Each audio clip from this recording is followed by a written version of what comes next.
네, 여러분 안녕하세요. 저는 책을 맛있게 소개해드리는 책읽지라 이가희입니다.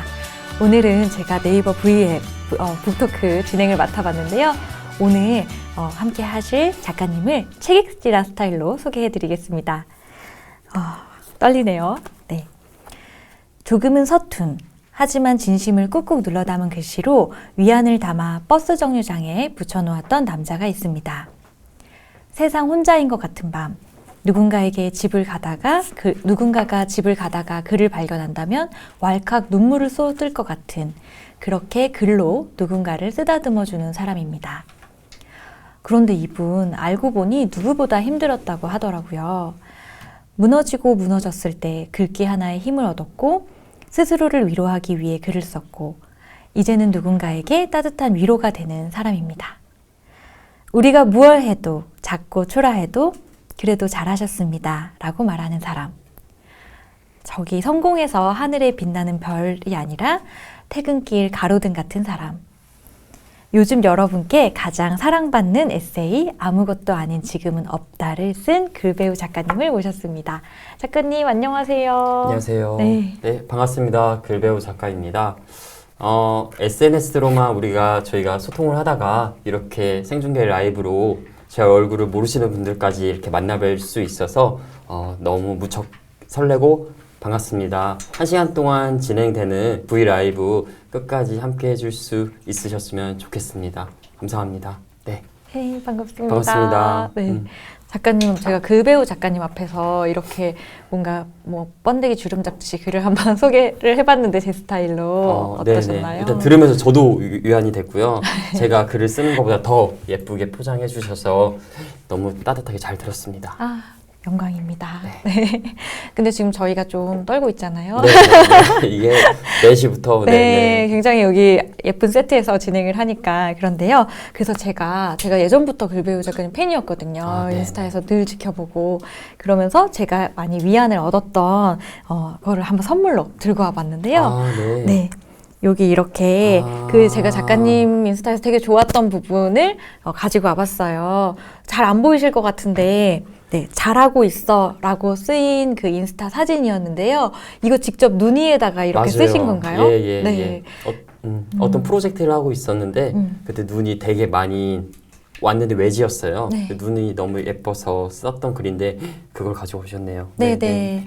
그래서 저도 이걸 딱 봤을 때 그날 되게 마음에 위안을 얻었었고, 네, 그래서 저희가 오늘 이걸 딱 앞에 두고, 저희 지금 잘하고 있다. 네, 그래서 선물로 준비를 해봤습니다. 감사합니다. 네. 그러게, 이렇게 좀 다른 사람에게 위안을 주고, 이렇게 글을 쓰고 하는 게 참 쉽지 않을 것 같은데, 네, 작가님 때문에 정말 많은 분들이 용기를 얻고 있는 것 같아요. 네, 지금 또 라이브를 보면서도 많은 분들이 함께 해주실 텐데요. 오늘 한번 이야기 나눠봤으면 좋겠습니다. 네.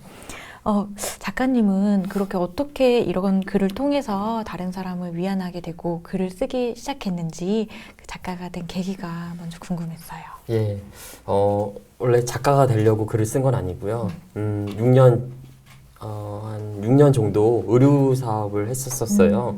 네, 의류 사업을 하는데 그게 너무 힘들고 잘 안 되고 3번 정도를 실패를 했어요. 네, 3번 정도를 실패하고 근데 열심히 안 한 게 아니었거든요. 우리가 다 누구나 열심히 살지만 그때 어린 마음에 정말 열심히 했어요. 하루에 3시간씩 4시간씩 자면서 집에서 돈을 받아서 사업을 한 게 아니니까 돈이 없을 때는 아르바이트 하는 곳과 사무실이 너무 멀어가지고 잘 곳이 없어서 대학병원 화장실 같은데 너무 웃긴 얘기지만 6개월 정도 이렇게 잠을 자고 또 다시 일을 하고 직원 월급을 주고 그렇게 열심히 하다가 작가님 되게 차도남 같이 생기셨는데 감사합니다. 네. 화장실에서 주무시면서 네네. 그렇게 하다가 과로로 결국엔 쓰러졌어요. 그래서 그때 폐를 수술했는데 다시 의류 사업을 할 수도 있었지만 근데 이제 무섭더라고요. 뭐가 무서웠냐면 그냥 열심히 뭔가를 다시 한다는 게 너무 두려웠고 가장 힘들었던 거는 사람이 제일 힘들 때는 몸이 아프거나 돈이 없거나 일이 잘 안 됐을 때가 아니래요. 사람이 제일 힘들 때는 내가 힘든데 내가 힘든 걸 아무도 몰라줄 때라고 하더라고요. 그때 저는 그래서 되게 많이 힘들었던 거예요. 얘가 6년 동안 열심히 아무리 노력을 했지만 제가 결과가 없으니까 그 시간이 아무 의미가 없었고 주위에서 다 이렇게 말하더라고요. 너 늦었어? 이제부터라도 공부 열심히 해. 너 늦었어? 너 나이에 밥값은 해야지. 이제부터 정신 바짝 차리고 더 열심히 해. 근데 그리고 속으로 생각을 했죠. 얼마나 더 열심히 해야 내 열심히가 인정될까. 그래서 더 외롭고 힘들었던 것 같아요. 그리고 저도 제가 되게 부족한 사람인 줄 알았어요. 여러분도 아시겠지만 사람이 한 번 실패를 해도 그거에 대해서 자존감이 낮아지는데 6년 동안 그렇게 열심히 해도 내가 안 되니까 아 나는 정말 뭘 해도 안 되는구나 이런 생각을 되게 많이 했어요. 그러다가 절대 꿈꾸지 말아야지. 좋아하는 일을 하지 말고 남들처럼 평범히 공부를 해서 회사에 취업을 해야지. 이게 잘못됐다는 게 아니라 제 의도와 상관없는 삶을 살아야겠다고 마음을 먹었을 때 정말 제가 너무 이게 우스운 얘기가 될 수도 있겠지만 저도 강연을 하고 사람들을 만나면서도 이게 너무 유치한 얘기가 될 수도 있지만 제가 책에서 봤는지 TV에서 봤는지 명확하게 하나의 문장을 그 시기에 듣게 됐어요. 그게 이 말이었어요. 그래, 그래도 잘했다. 이거 정말 아무것도 아닌 거 저도 아는데 그때 이 말 보고 듣는데 눈물이 엄청 나는 거예요. 왜 그럴까 곰곰이 생각을 해봤더니 제가 엄청 듣고 싶었던 말이었던 것 같아요. 6년 동안 혹은 그 이전부터 눈물을 엄청 들으면서 눈물을 엄청 나면서 이런 생각을 했어요. 그래, 결과가 없어도 잘못된 시간이 아닐 수도 있겠다. 그래서 마음이 위로가 되더라고요. 그래서 그때부터 그런 뭔가 따뜻한 글, 좋은 글, 꼭 그게 아니더라도 제가 저한테 해주고 싶었던 말들 있잖아요. 네. 뭐 그래도 잘했다 이런 것들. 네. 그런 글들을 짧게 적었어요. 적다 보니까 2년 정도 시간이 지나고 나니까 그때부터 마음이 편안해지는 거예요. 그러니까 그런 글을 쓰려면 제가 좋은 생각을 계속 해야 돼서 좋은 생각들이 마음에 계속 배이니까 힘이 생기더라고요. 상황은 달라지지 않았지만 그 상황을 바꿔나갈 힘이 좀 생겼던 것 같아요. 지금 생각해보면. 그러고 걸어가고 있는데 전봇대에 이렇게 써 있었어요. 방을 구합니다. 근데 그거 보면서 되게 웃긴 게 방을 엄청 간절히 필요로 하는 사람이 네. 이 글을 보면 이 글이 되게 크게 와닿겠다. 너무 반가울 것 같은 거예요. 네, 당연한 얘기지만. 예, 그쵸. 너무 당연한 거죠. 아, 그래, 혹시 나와 같이 꿈을 가졌지만 그 꿈이 어려서 너무 힘든 사람이 있다고 하면 누구한테도 듣지 못했던 그 말이 필요한 사람이 있다고 하면 내가 이 글을 붙여놨을 때 보면 엄청 반갑지 않을까? 그래서 그걸 한 장씩 붙였어요. 붙이고 나서 하루 이틀 지나고 나니 무슨 뭐 좋아요가 12만 개, 15만 개 갑자기 그렇게 네. 뭔가 이름이 알려지게 되면서 글을 쓰게 된 계기가 된 거죠. 네, 제가 그때 인스타그램에 올라왔던 사진들을 들고 와봤어요. 작가님, 이 사진이죠. 많이 준비하셨네요. 네. 네. 네, 진짜 저도 보고 많은 위안을 받았었고, 네, 근데 막 진짜 손글씨로 다 쓰시고 하신 거예요? 네네. 네. 이때 이런 생각이었던 것 같아요. 원래는 글씨를 되게 못 쓰거든요. 근데 그때 제가 워낙 좀 심각했어가지고 이 글만으로도 내가 얼마나 진지하게 당신들을 응원하는지 보여주고 싶었어요. 그래서 글씨를 연습을 해서 이 글과 가장 잘 어울리는 햇살 아니면 분위기, 지나가는 차, 환경 이런 것들을 다 찾아서 이 글을 가장 한 번에 표현할 수 있게 사진을 찍기 시작했죠. 네. 근데 막 진짜 그 가장 되게 잘 막 와닿았던 거는 퇴근길에 집에 가다가 볼 것 같은 이 전봇대 글들이 가장 와닿았던 것 같고 또 그게 그냥 되게 잘 뭐 만약에 포토샵을 예쁘게 했다면 네네. 더 안 와닿았을 텐데 청테이프에 A4지에 막 네. 이랬던 느낌이 이 전체가 하나의 어떤 뭐 작품같이 돼서 그 위안으로 다가왔던 것 같아요. 근데 되게 이렇게 생각을 하셨던 것도 저는 되게 굉장히 놀라워요. 네네. 원래 네, 말씀하세요. 원래 이렇게 좀 예술적인 감각이 있으셨던 건지. 아니, 저의 이거의 원천은 방을 구합니다고요. 네, 방을 구합니다였지만 하다 보니까 좀 욕심이 또 생기더라고요. 처음에는 완전히 아무것도 없는 그냥 벽에만 붙여놨거든요. 네. 사람들이 일부러 그냥 많이 다니는 곳. 근데 그럼 실제로 여기 이 사진을 찍기 위해서 그걸 만드셨던 건지 아니면 이렇게 좀 붙이셨던 건지 인스타가 목적이었던 뭔가 좀. 예, 처음에는 그냥 붙이기만 했어요. 올리지도 않고. 근데 그걸 자꾸 누가 떼가는 거예요. 그러다가 벌금도 몇 번 냈어요. 예, 벌금도 내가 이거 안 되겠다. 네네네. 이거 더 많이 보는 사람들이 볼 수 있는 채널이 뭐가 있을까? 그때 저는 인스타, 페이스북 아이디도 없었거든요. 그래서 그때 이제 붙여서 찍어서 올리기 시작했죠. 얼른 뗐죠. 벌금 내지 않으려고. 예. 그렇게 해서 이제 소통하게 된 것 같아요. 네네. 오프라인 담벼락에서 진짜 이제 온라인 담벼락에서. 예, 네. 그렇게 되네요. 네. 네네. 아, 근데 진짜 막 이렇게 12만 개씩 달렸을 때 기분이 어떠셨어요? 근데 사실 그때 당시에 엄청 기쁘거나 그렇진 않았어요. 왜냐면 내가 이거 12만 개 달려도 달라지는 건 없어. 나는 앞으로 취업에도 걱정이고 내가 이렇게 한다고 당장 힘든 게 나아지진 않아. 그래서 사람이 우울하면 음식의 맛을 잘 못 느끼고 잘 안 웃게 되고 계절의 변화도 못 느낀대요. 근데 너무 좀 우울함이 있었어가지고 또 크게 느끼지 못했던 것 같아요. 이 글을 쓸 당시에도 좀. 네네. 나아지고 있었지만 완전히 탁 이렇게 일어섰던 건 아니었던 것 같아요. 근데 그러다가 이제 막 이렇게 출판사에서 연락도 오고 뭔가 네네. 변화가 생겼었나요?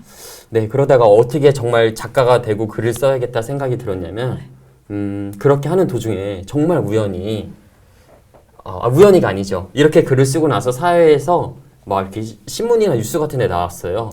저를 되게 대단한 사람으로 포장을 해주는 거예요. 뭐 청년을 위로하는 시인, 뭐 글배우 작가. 저 우울해 죽겠는데 지금? 저도 우울한데 자꾸 그런 게 나오는 거죠. 네.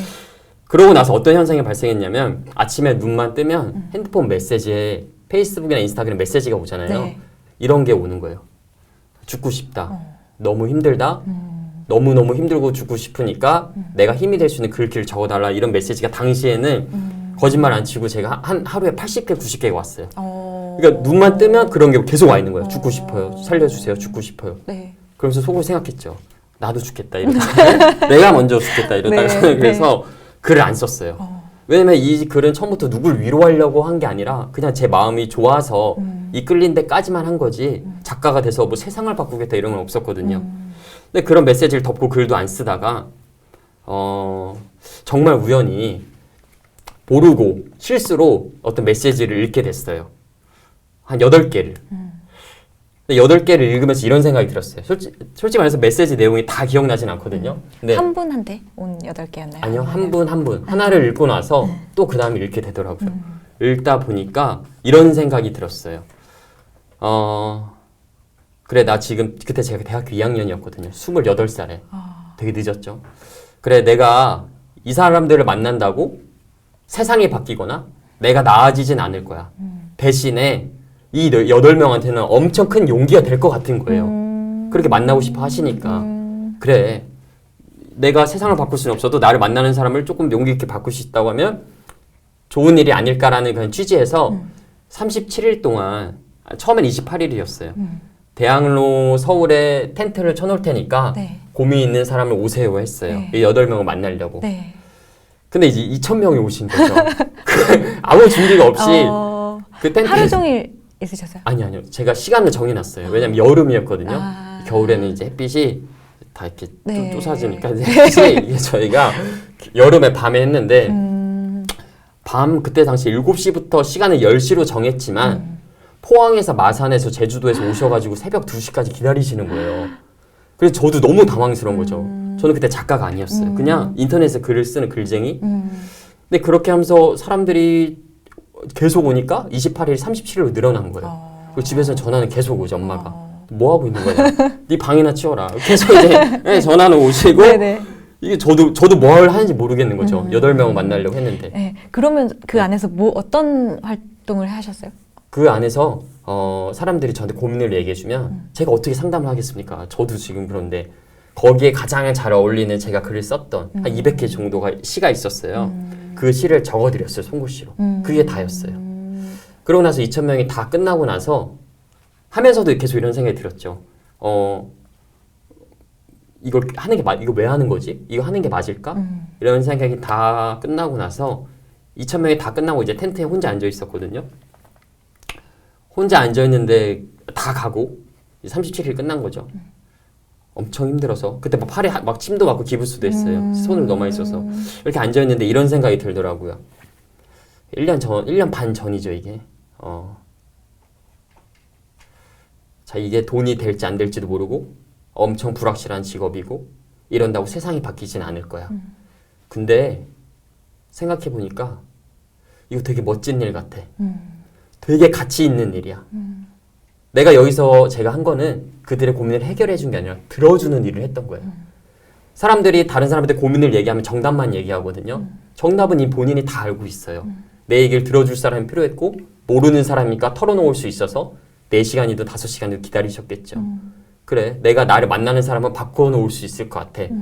뭐 그 사람의 본성을 바꾸는 건 아니지만 거기서 한 걸음 조금 더 나아갈 수 있게 뭔가 그런 그림이 될 것 같아. 이거 해보자.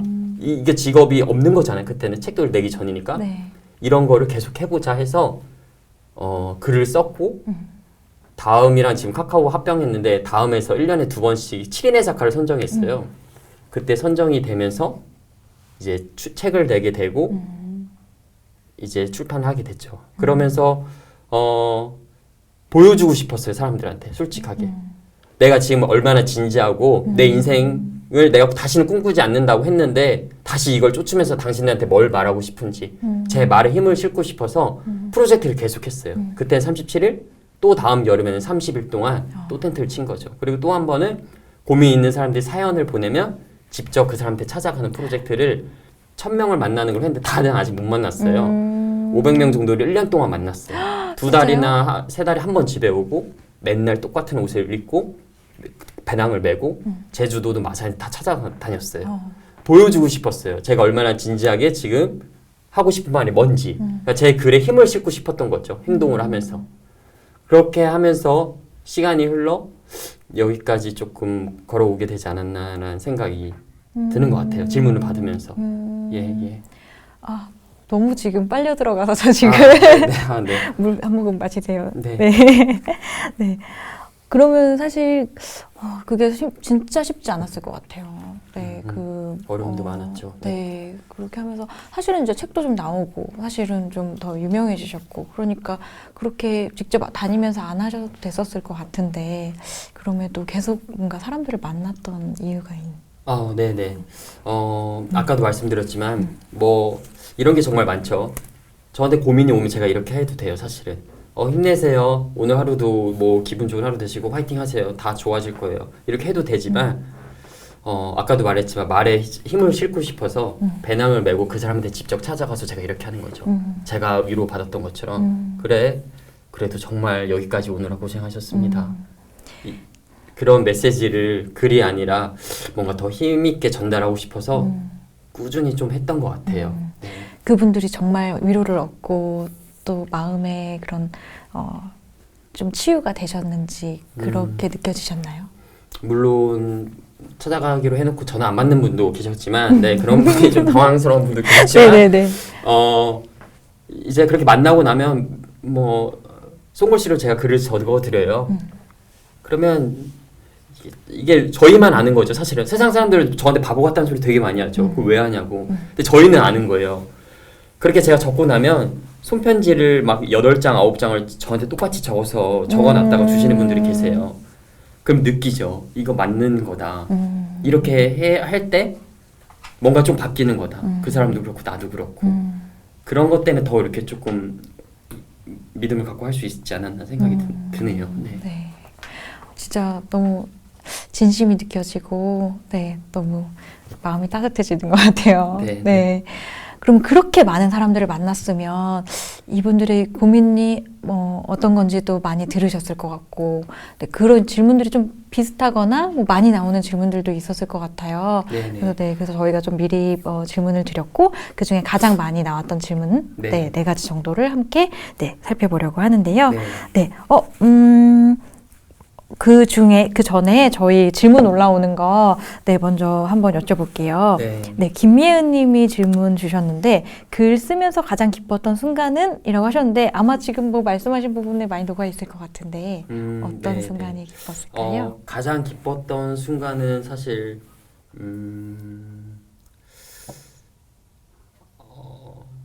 사실 좋아하는 일, 행복한 일을 찾기가 되게 어렵거든요. 근데 사람이 3분의 1을 일만 한대요. 그러니까 내가 그러니까 싫어하는 일을 한다는 거는 3분의 1의 인생은 불행할 수밖에 없는 거죠. 사실은. 이렇게 말하면 조금 너무 그럴 수도 있지만 근데 저는 이걸 하면서 그러니까 의미와 흥미를 둘 다 같이 찾을 수 있었던 것 같아요. 의미도 있었고 그리고 흥미도 있었고 그러니까 글을 쓰는 뭐 어떤 순간이 특별히 좋다고 딱 말할 수는 없지만 그냥 글을 쓰고 사람들과 이런 부분을 얘기할 때에 제가 정말 딱 가장 심장이 콩닥콩닥 뛰는 것 같아요. 매 순간이 좀 좋은 것 같고 그 중에서 뽑으라고 하면 제일 처음에 썼던 글을 누가 떼갔어요. 그리고 답신을 적어서 거기에 전봇대에 같이 붙어준 적이 있는데 그 시를 한번 읽어드려도 네. 괜찮을까요? 짧지만. 네. 그게 제목이 꿈이었어요. 꿈.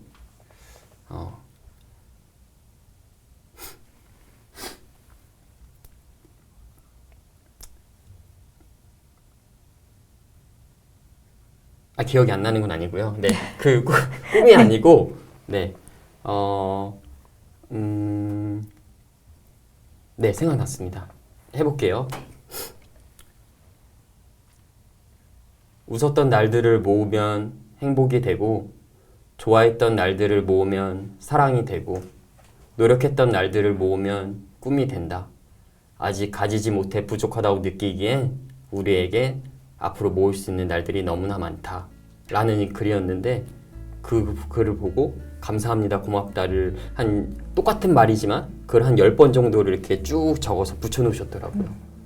그때는 진짜 잊을 수가 없죠. 1년이 넘었어도. 네네. 그분이 이걸 보고 계셨으면 좋겠네요. 네, 진짜 굉장히 짠한 것 같아요. 네. 네.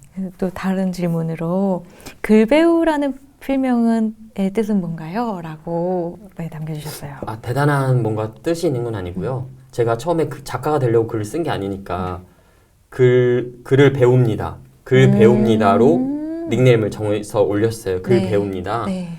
근데 이제 그게 퍼져나가면서 사람들이 너무 긴 거예요. 글 배웁니다. 네. 그래서 입니다를 빼주시고 글 배우만 남게 됐죠.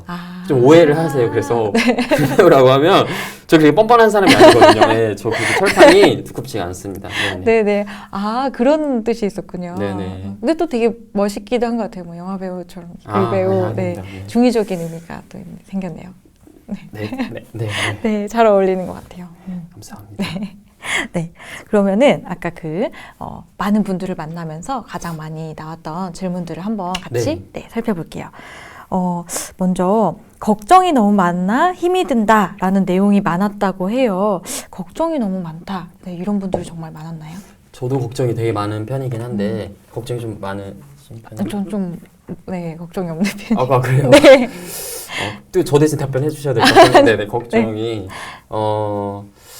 사실 그 걱정이 들 때 걱정하지 말아야지라는 생각으로 줄일 수는 없는 것 같아요. 이미 그런 시도를 분명히 해보셨을 테고 그래도 계속 습관처럼 하게 되죠.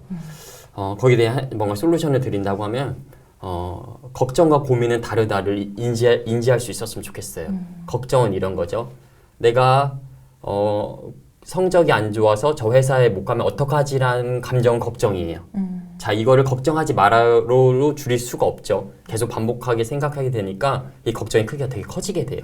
예를 들어서 이 글자를 여기 멀리 놓고 본다고 하면 작게 보이지만 내가 이걸 가까이 놓고 보면 엄청 크게 보이잖아요. 네. 걱정도 마찬가지거든요. 계속 바라보기 커지는 게 있어서 그런 걱정일 때 내가 저 회사를 가지 못하면 어떡하지라는 걱정이 들면 고민으로 바꾸는 연습을 해보면 좋을 것 같아요.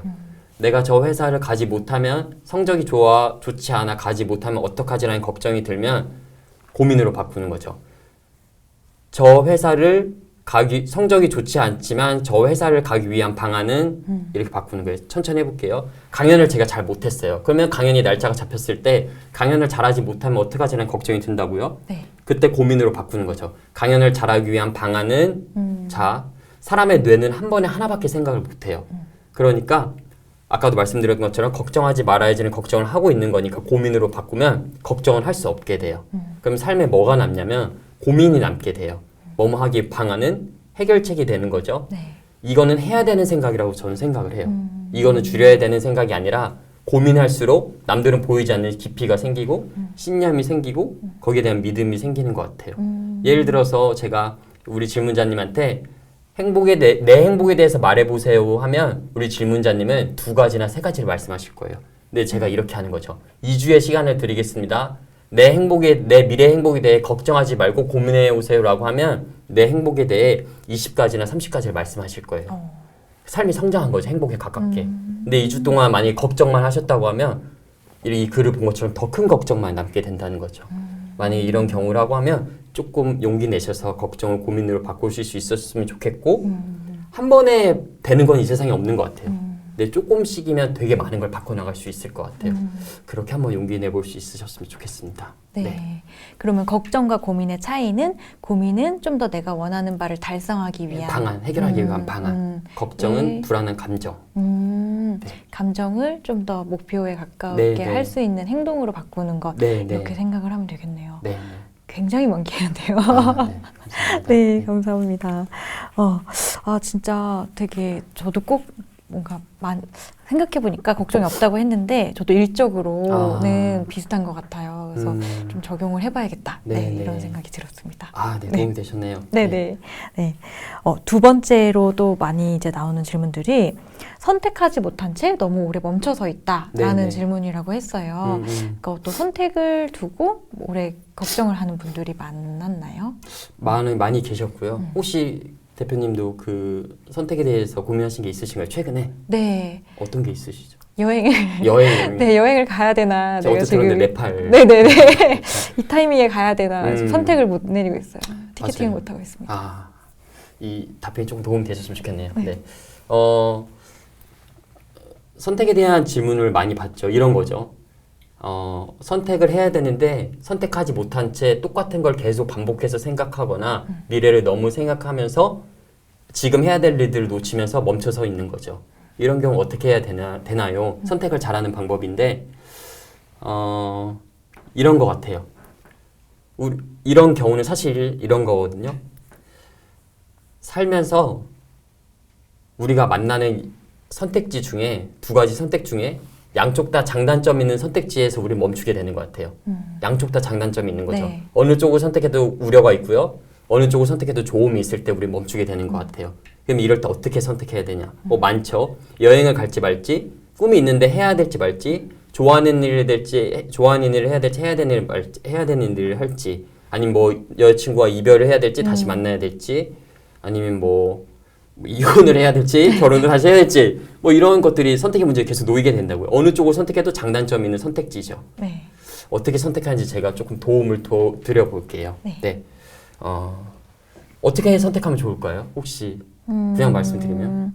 저는 일단 좀 아까 말씀하신 대로 많이 적어놓고 선택 대안들의 장점과 단점을 좀 써보는데 그렇다고 해도 마찬가지로 가지가 기회비용에 막 고민하게 되는 것 같아요. 네, 제가 그럼 같은 질문을 또 해볼게요. 네. 자, 여러분 이 같은 질문 한 번만 더 하겠습니다. 여기 컵이 있는데 물을 가득 따르는 게 정답일까요? 반을 따르는 게 정답일까요? 상황에 따라 아까처럼 정답이 없겠죠. 네. 아까의 말도 사실은 내 문제가 안 읽고 우리가 조언하게 되면 우리는 이렇게 할 거예요. 마음이 가는 대로 하면 돼요. 이 컵의 물도 마음이 가는 대로 하면 되겠죠. 근데 내 문제일 때 마음이 가는 대로 못하니까 양쪽 다 장단점 있는 선택지를 선택하는 방법은 이렇게 하시면 돼요. 자, 이제 물을 얼마큼 따르면 정답이죠? 선이 있는 만큼 네. 이 선을 여러분 삶에서 뭐라고 하죠? 기준이라고 하죠.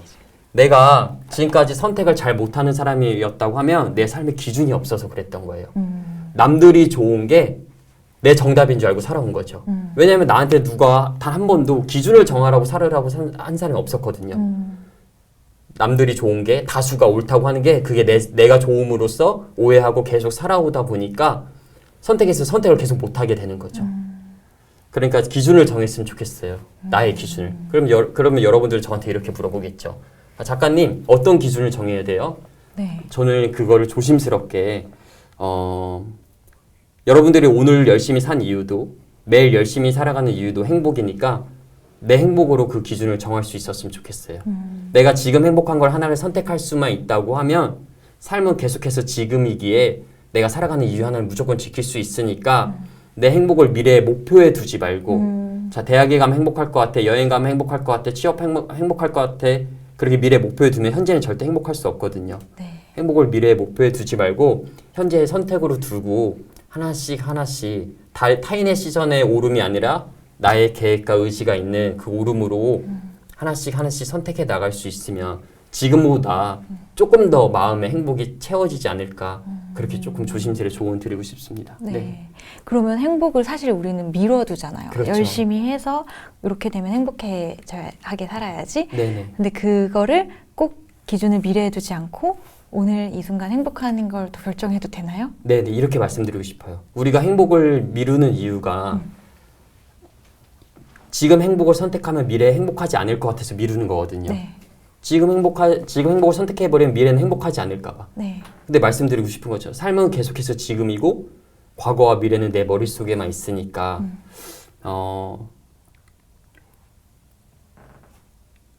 행복을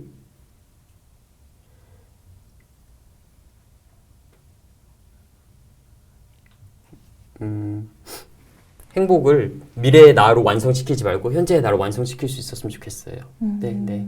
네. 네.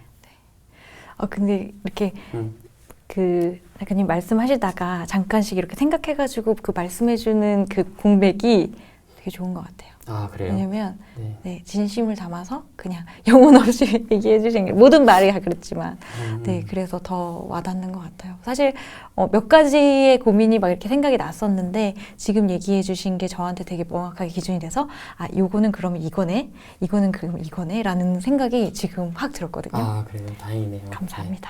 네. 네. 그러면 다음 질문 또 뭐가 많이 들어왔는지 한번 볼게요. 이것도 굉장히 많은 분들이 남겨주신다고 했는데 세 번째는 삶에 의욕이 없어요. 네, 의욕이 없으신 분들이 많이 있는가 봐요. 네, 네. 혹시 아까 질문에 대해서 한마디만 더 붙여도 되나요? 네. 선택이 있어서. 네. 이렇게 하나만 더 말씀을 드릴게요. 네. 아까 그걸 말할까 말까 계속 고민을 했는데 대본에 없던 거라. 네. 완벽하지 않은 내가 완벽하게 살으려고 너무 힘든 거거든요. 생각이 많다는 거는. 선택도 그렇고. 완벽하게 절대 살 수 없는 내가 완벽하게 살려고 하니까 너무 지지 않아도 될 짐을 지게 되는 거죠. 인생은 단 한 번의 선택으로 완성되는 게 아니라 계속해서 수정 보완되는 거기 때문에 선택에 있어서 나를 믿고 어쨌든 선택에 있어서 정답은 없거든요.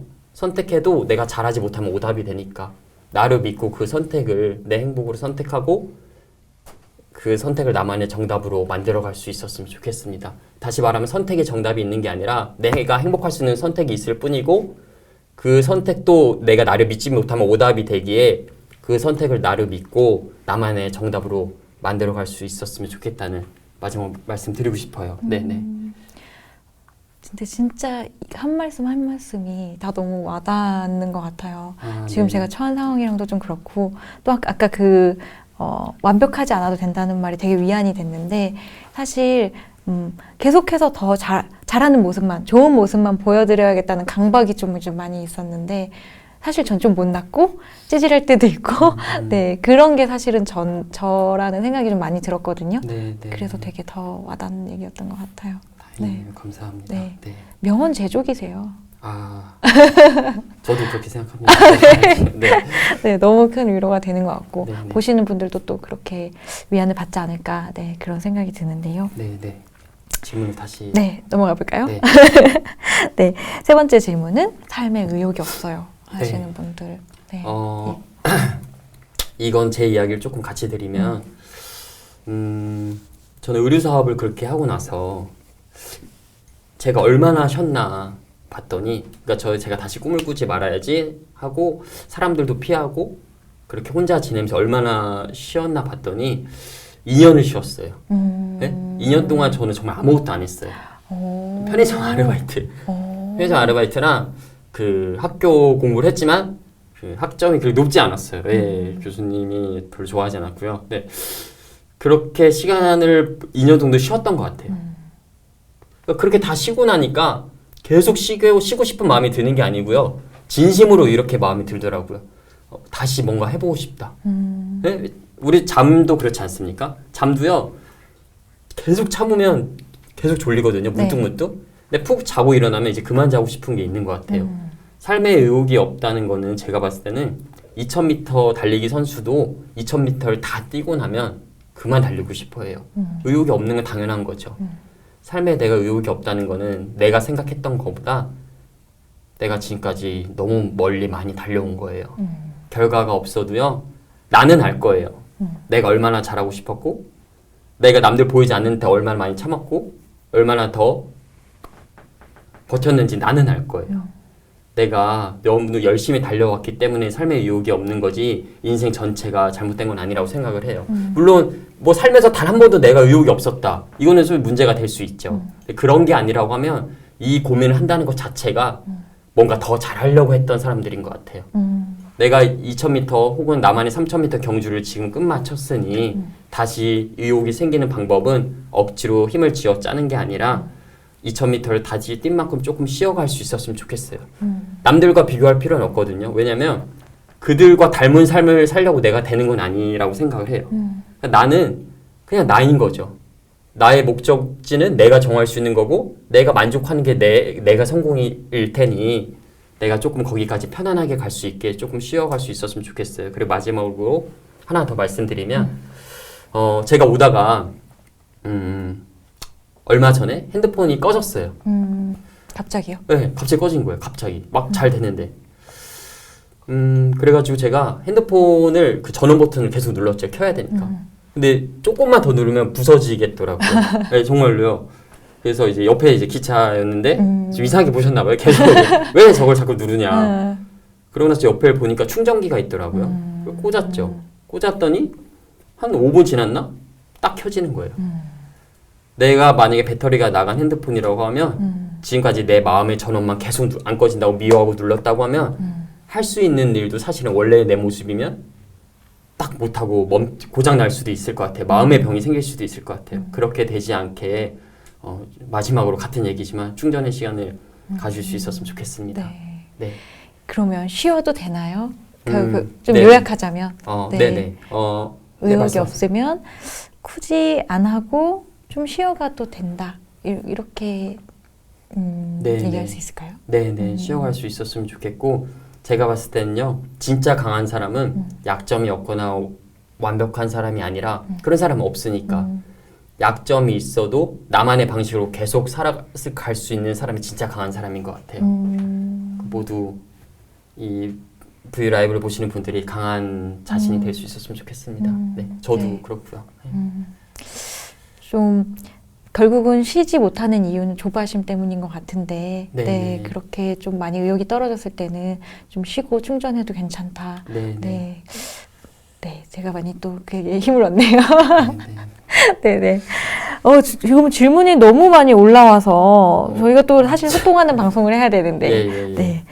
작가님도 막 너무 사실 막 많이 이렇게 또 얘기를 들려주고 싶으셔서 많은 얘기를 달려온 것 같아요. 좀 보면서 하면은 잠시만요. 후속작 계획은 없으신가요? 이런 질문을 주신 분도 있어요. 일단은 지금 뭐 외부 출판사 직원은 아니시죠? 네. 그 후속작 계획은 엄청 있고요. 네. 인문학 분야를 쓰고 싶어요. 물론 지금도 고민에 대한 솔루션의 방향을 담은 책이거든요. 단순히 미로가 아니라. 근데 그걸 더 구체화해서 어떤 걱정에 대한 인문학 부분을 정말 자신이 걱정이 너무 많거나 고민들로 힘들다면 그걸 지침서처럼 조금 보면서 공부해 나가실 수 있게 인문학 분야를 조금 준비하고 있습니다. 네, 기대되네요. 꼭 구매하시길 바랍니다. 독자들은 작가님에게 위로받는데 작가님은 마음이 힘들 때 무엇으로부터 위로받으세요? 뭐 일단 저도 친구가 있고요, 여러분. 이런 질문 정말 많이 받는데 저는 어디서 위로받아요? 저도 친구와 가족이 다 있고 사실 제가 조금 하나 이야기를 들려드리면 저도 들은 얘기거든요.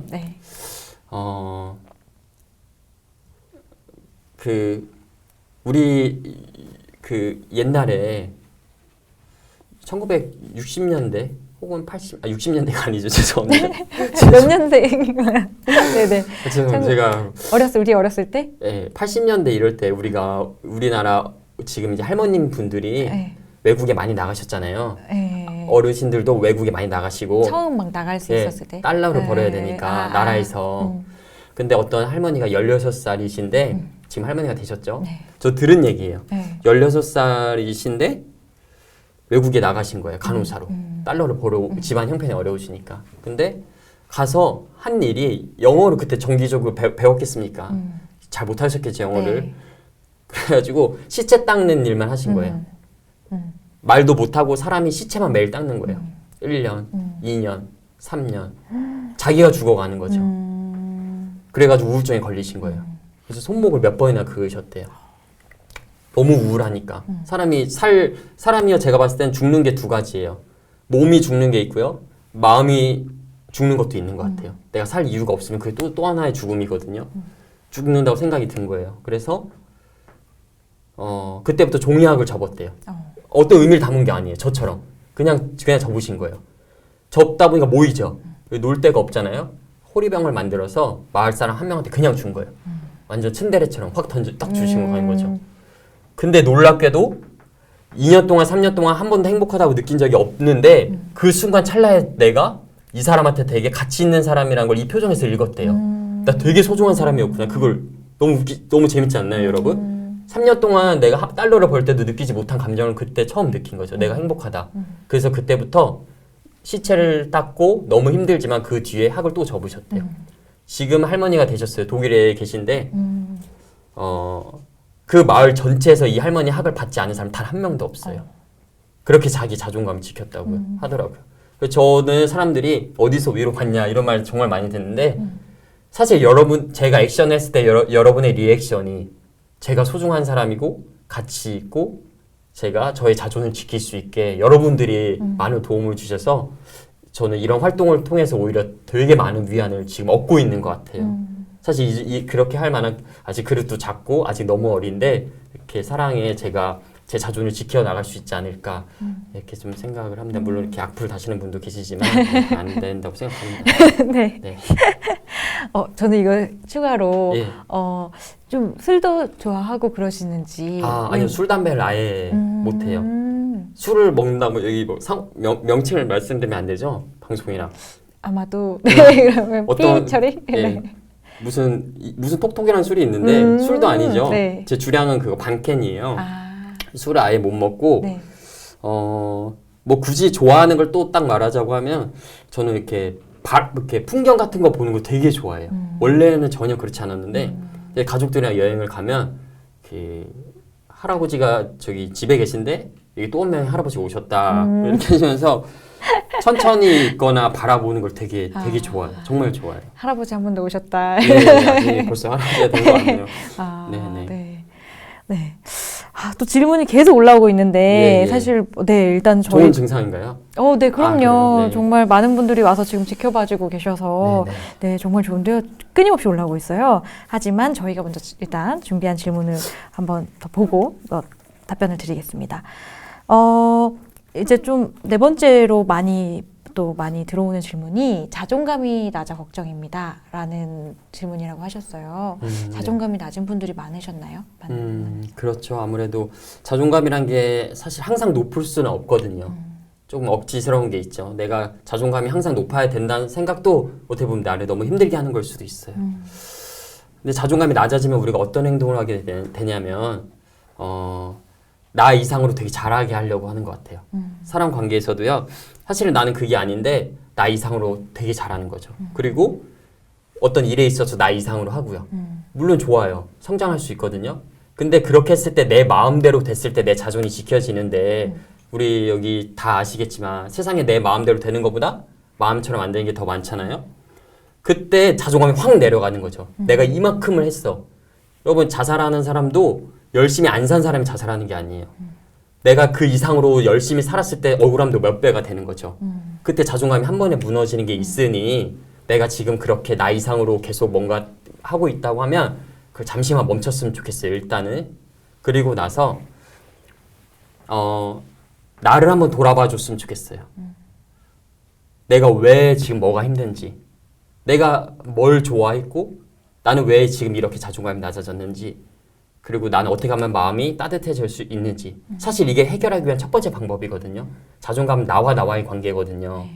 그러니까 나한테 이렇게 물어보는 것만으로도 이미 그 우울했던 감정에서는 한 발 정도는 벗어나는 것 같아요. 그리고 그 물어본 거를 직접 해보는 거죠. 물론 여유가 안 되겠지만 그래도 이런 고민을 할 시간에 걱정을 할 시간에 이 걱정을 대신에 내가 좋아하는 걸 만나보는 거예요. 그렇게 나와의 관계가 그게 회복이 되는 거거든요. 그럼 제가 봤을 땐 그렇게만 해도 확 뭔가 달라지진 않더라도 그 늪에서 빠져나가서 내가 가고자 하는 길을 다시 또 방향을 잡고 걸어갈 수 있지 않을까. 마음이 너무 시렸다면 조금 따뜻한 햇살이 들어올 수 있지 않을까. 좀 그런 생각을 해요. 그러니까 나를 먼저 돌아볼 수 있었으면 좋겠어요. 네. 네. 또 들으면서 나를 좀 밖에서 바라보는 그렇게 되겠다라는 생각이 들었어요. 네네. 스스로 아까 얘기하셨던 것처럼 너는 왜 이렇게 지금 힘드니? 왜 그렇게 되니라고 나와 대화를 한다는 게 좀 분리시켜서 생각을 해볼 수 있겠다. 근데 이게 그렇게 할 때 쓰면서 하는 게 좋나요? 아니면 뭐 걸으면서 뭐 어떻게 주로 생각을? 그거는 일단은 뭐 본인에 맞게 하면 되는데 돈이 많으신 분은 외국에 가서 하셔도 되고요. 네. 이게 사람마다 뭐 다르겠지만 약간 이런 건 있어요. 그러니까 인지라는 게 있거든요. 자, 봐봐요. 그러니까 지금 내가 이렇게 하는 것도 어느 정도의 나에 대한 마음이랑 그게 성실함이 있어야 되는 부분이거든요. 근데 사람들이 또 이렇게 고민해요. 작가님 그렇게 하고 싶은데 저는 또 게을러요. 게을러서 또 그렇게 못하는 게 있어요. 그러니까 가장 중요한 건 이거 같아요. 내가 만약에 불이 나면요. 아무리 게으른 사람도 뛰쳐나가거든요. 뇌에서 중요하다고 인지하기 때문에. 그러니까 게으른 사람이라고 딱히 명칭도 없는 거예요, 사실은. 내 뇌가 중요하다고 그 사실을 인지하지 않는 거죠. 그러니까 내가 지금 자존감이 낮은 거는 내 뇌가 내가 하도 나한테 부정적인 말들을 많이 혹은 쏟아내서 혹은 성과로서 나를 자꾸 존재를 입증하려고 해서 내 뇌가 나는 중요하지 않고 타인만 중요하다고 인지하고 있는 거죠. 이 인지를 바꿀 수 있으면 되게 좋아요. 그래서 아까 말한 긍정적인 그 마음을 갖는 나에 대한 질문들을 쓰고 소리를 내어서 말하고 이걸 10분만 해도 정말 10분만 해도요. 여러분 5개월, 6개월 뒤에 마음의 힘이 달라져 있어요. 내 뇌가 이렇게 인지하는 거죠. 이건 중요한 거야. 이 질문은 내 삶에서 중요한 거야. 그러면 그때부터 그 질문의 답도 조금 구체적으로 찾아갈 수 있지 않을까 좀 생각을 해봐요. 네. 네, 너무 또 실전적으로 어떻게까지 해보면 좋겠다는 얘기도 되니까 좋은 것 같아요. 네. 이 와중에도 또 네, 많이 올라오고 있는데 최근에 읽은 책, 특히 시집이나 시인 중 소개하고 싶은 부분이 있을까요? 작가님이 소개하는 책 궁금해요. 네. 이건 대본에 없던 거라 당황스러운 네. 제가 시집은 아니고요. 류시아 작가님의 새는 날아가면서 뒤돌아보지 않는다. 혹은 날아가는 새는 뒤돌아보지 않는다. 이 제목이거든요. 둘 중 하나. 죄송합니다.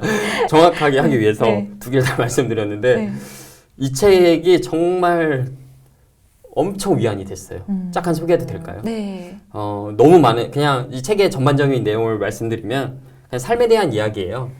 어떻게 살아가야 되고 뭐가 중요하고 왜가 힘든지 어떻게 보면 조금 두루뭉실하게 얘기하는 부분도 있지만 본질적인 걸 많이 말씀하셔서 그렇게 느껴지는 것 같아요. 근데 거기서 조금 와닿았던 거는 투사가 황소를 잡을 때 투우를 하잖아요. 네. 근데 황소가 엄청 힘들죠. 네. 근데 황소 같았나요? 근데 이제 어느 공간에 가면 황소가 절대 쓰러지지 않는 그 공간이 있대. 그 투구장에. 그거를 황소만 안 돼요. 그 공간을 황소한테는 쾌렌시아라고 한대요. 그 공간에서 내가 쉴 수 있는 거죠. 근데 우리 삶에도 그게 필요하다고 작가님이 말씀하시는데 나만의 쾌렌시아가 어디인지 혹은 아직 모른다면 어디가 나만의 쾌렌시아가 될 수 있는지 이런 것들을 생각해서 이 조금 힘든 세상, 어려운 세상에 그런 공간을 찾을 수 있었으면 좋겠어요. 저도 한번 생각해보게 되더라고요. 그게 친구가 될 수 있고요. 뭐 엄마의 손이 될 수도 있고 뭐 아빠와의 뭐 팔짱이 될 수도 있고 뭐 나만의 쾌렌시아를 조금 찾아본다고 하면 다 이겨내지 못하더라도 최종적으로 쓰러지기 전에는 숨을 수 있지 않을까, 좀 쉬어갈 수 있지 않을까, 뭐 그런 생각들을 하게 됐습니다. 작가님의 쾌렌시아는? 저의 쾌렌시아는요, 뻔한 얘기가 될 수도 있지만 저는 엄마를 되게 좋아해요. 제가 뭐 둘째라서 뭔가 위아래 눈치를 봐서 그런 것도 있을 수도 있겠지만 그냥 이런 게 있거든. 사실 세상 사람들이 다 아니라고 해도 그 한 사람이 괜찮다고 하면 좀 갈 수 있는 게 있는 것 같아요. 근데 엄마가 항상 제 편에서 많이 서주셨던 것 같아요. 그래서 힘든 것도 그래 이분은 내 편이야 라는 마음에 많이 얘기하게 되고 아무것도 아닌 지금 없다 이 책을 봐도 엄마 얘기가 되게 많이 나와요. 맞아요. 예. 그래서 저한테 큐렌시아는 지금 생각나는 분은 엄마가 되지 않을까 네, 생각되네요. 네. 네. 그리고 사실 본인의 얘기들을 많이 남겨주신 분들이 많아요. 뭐, 행복할 줄 알았던 선택을 했는데 제 자신이 너무나 후회스럽고 불행합니다. 라고 얘기해 주신 분도 있어요. 네네. 선택을 했는데 불행했을 때, 그로 인해서. 이렇게 말씀드리고 싶어요. 사실 이분과 대화를 나누고 싶네요. 어떤 구체적으로 어떤 거였는지. 아까도 제가 말씀드렸지만 우리는 완벽한 모습으로 태어난 게 아니거든요. 그러니까 인생은 제가 봤을 때 계속해서 수정 보완되는 거예요. 그리고 결정적으로 인생이 끝날 때쯤에 내가 잘 살았는지 못 살았는지 알 수 있겠죠. 그러니까 다시 말하면 조금 너무 지루한 얘기가 될 수도 있겠지만 처음부터 이 컵으로 태어난 게 아니라는 거죠. 이 컵으로 태어났다고 하면 운명론적으로 이 컵이 되기 위해 태어났다고 하면 컵의 역할을 못하면 이 컵은 쓰레기고 버려야 되는 거지만 네. 우리는 처음부터 뭐가 되기 위해 태어난 게 아니라는 거죠. 그러니까 어떤 모습도 괜찮다고요. 이거는 인생의 결과가 아니라 무언가 되기 위한 과정이니까 잘하지 못할 수 있는 게 맞다고요. 왜냐하면 완벽하지 않은 채 태어났으니까. 여러분 실수를 후회할 수 있겠지만 저 같은 경우는 태권도를 10년을 했어요. 실패했죠. 의류 사업을 3번 했는데 또 실패했어요. 네. 그럼 우린 이때 내 손을 놓는다고요. 내가 잘하지 못했으니까 나를 이제 못 믿는 거죠. 그럼 인생은 거기서 이제 끝나는 거죠. 그리고 시간이 지나서 저는 이렇게 돼 있겠죠. 의류 사업을 실패한 누구. 근데 그때 잘했을 때 내 손을 잡는 건 쉽지만 잘하지 못했을 때 내가 내 손을 잡아줄 수만 있다고 하면 제가 봤을 때는 그게 다음에 무언가 되기 위한 과정이 될 수 있는 것 같아요. 지금은 작가가 된 거죠. 네. 그러니까 이분이 실수해서 많이 힘들다고 하면 그게 인생의 결과라고 생각하지 말고 다음에 무언가 되기 위한 과정을 생각하고 이때 오히려 더 나를 믿어줄 수 있었으면 좋겠어요. 그럼 믿음 너머에 남들이 말하는 그런 뭔가 기적 같은 게 일어나지 않을까. 제가 여기 앉은 것도 저한테는 사실 기적이거든요. 그렇게 용기 낼 수 있었으면 좋겠습니다. 네. 화이팅. 네. 질문하신 분이 너무 힘을 얻을 수 있을 것 같아요. 네. 또 구체적인 질문도 있어요. 네. 대학 졸업하고 군대 갔다 오니 26살이에요. 20대에만 할 수 있는 경험을 하고 싶어요. 현실과 이상에 대해서 어떻게 생각하시는지. 네. 현실과 이상. 얼마 전에 올린 글인데요. 네. 그거 인기 엄청 나가지고. 네. 네. 보시고 물어보셨나? 네.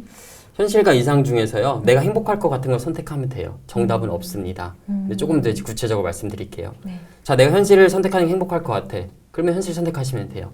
이상을 선택하는 게 행복할 것 같아요? 그러면 행복한 걸 선택하시면 돼요. 왜요? 행복하려고 산다니까요. 부정할 수 없으니까. 근데 그래도 고민이 된다고 하면 이렇게 말씀드리고 싶어요. 아니에요. 그래도 고민이 된다기보다는 내가 이상을 선택하고 싶지만 현실이 두려워서 지금 걱정이라고 하면 이렇게 말씀을 드리고 싶어요. 이분도 어떤 그런 메시지겠죠? 네. 20대 때 하고 싶은 게 있지만 네. 사실 현실이 두려우니까. 네. 현실과 이상을 나누지 않았으면 좋겠어요.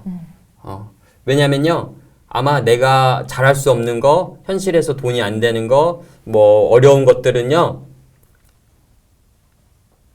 어떤 이상을 선택해도 항상 나타날 거예요. 그러니까 포기해야 될 이유가 아니라 당연하다는 거죠. 이걸로 인해 포기하면 나는 현실을 사는 거예요. 내 현실이 아니에요. 내 현실은 뭐예요? 내 현실은 그거죠. 여행을 가고 싶다? 하고 싶은 걸 하고 싶다. 근데 나는 어떤 현실을 살아요? 남들이 보기에 좋을 것 같은 현실을 살게 되는 거죠. 그러니까 이 이유에서 포기하지 말고 이 이유에도 그럼에도 불구하고 한번 용기를 내볼 수 있었으면 좋겠어요.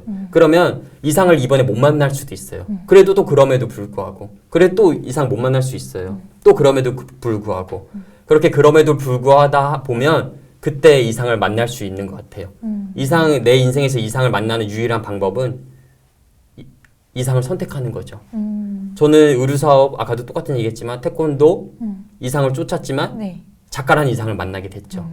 한 번에 결정되는 게 아니니 나를 믿고 나를 믿는 게 제일 중요하죠. 나만의 이상을 조금 멋지게 그려나갈 수 있었으면 좋겠습니다. 본인이 그렇게 원한다고 하면. 네. 네. 대답이 정말 되셨는지 예, 궁금한데요. 정말 이 고민 많이 하신 것 같아요. 내가 하고 싶은 건 저기 있는데 하고 싶은 것과 해야 되는 것 사이에 네, 고민 네. 많이 하는데 들으면서 되게 명쾌했어요. 아니 하고 싶은 게 있는데 왜 하지 않지? 그리고 그걸 선택했을 때 해야 될 그러니까 뭔가 당장 그 현실을 선택하지 않았을 때 져야 될 리스크는 생각보다 크지 않은 것 같아요. 네, 네. 그래도 괜찮은 것 같다. 네, 뭐 그런 생각이 많이 드는 것 같아요. 네. 그리고 이런 질문도 들어왔어요. 힘들고 지친 독자들에게 전하고 싶은 이 책, 아무것도 아닌 지금은 없다의 문장이 있으면 좀 작가님 육성으로 읽어주셔도 좋을 것 같아요. 네, 네. 네. 이 책을 그럴까요? 네, 이렇게 할까요?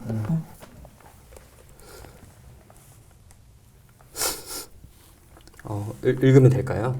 네. 어떤 공지가 있을지.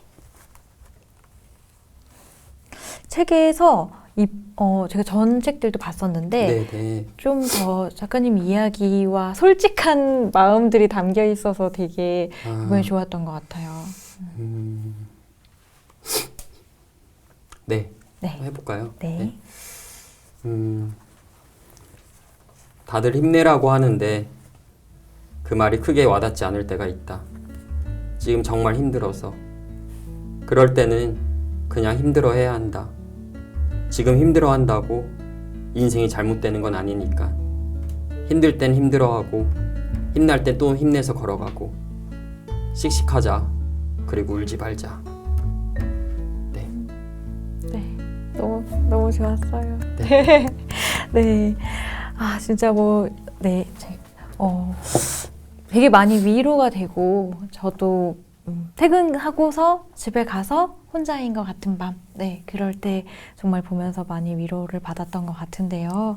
네, 그리고 사실 그렇게 했는데 오늘 와서 들으니까 정말 더 작가님 진심도 느껴지고 진짜 이게 경험에서 우러나왔구나. 그리고 되게 재밌었던 게 작가님 여기서 사실은 나도 힘든데 나도 네. 행복하지 않을 때도 있는데 자꾸 행복하냐고 물어보고 네, 이런 네. 얘기를 들으면서 제가 막 피식 막 약간 이런 느낌으로 읽었었는데 실제로 육성으로 얘기를 들어보니까 왜 그렇게 쓰셨구나 뭐 이런 정말 진심이 느껴지는 책이고 시간이었던 것 같아요. 그래서 거의 이제 또 저희가 숨가쁘게 1시간을 달려왔는데요. 네, 앞으로 작가님 어떤 계획 갖고 계신지 궁금합니다. 네, 오래전부터 조금 생각을 했던 건데 제가 저희 어머니를 케렌시아라고 했다고 하면 그런 케렌시아가 될 수 있는 공간이 실제로 있으면 너무 좋겠다는 생각을 했어요. 그래서 제가 지금까지는 찾아다니고 그런 뭔가 프로젝트를 진행했다고 하면 이제 여러분들이 힘들면 찾아올 수 있게, 물론 무료는 아닙니다, 여러분. 네, 그 고민 상담소를 대한민국에 마땅히 없더라고요. 전문적으로 딱 그렇게 하는 공간이.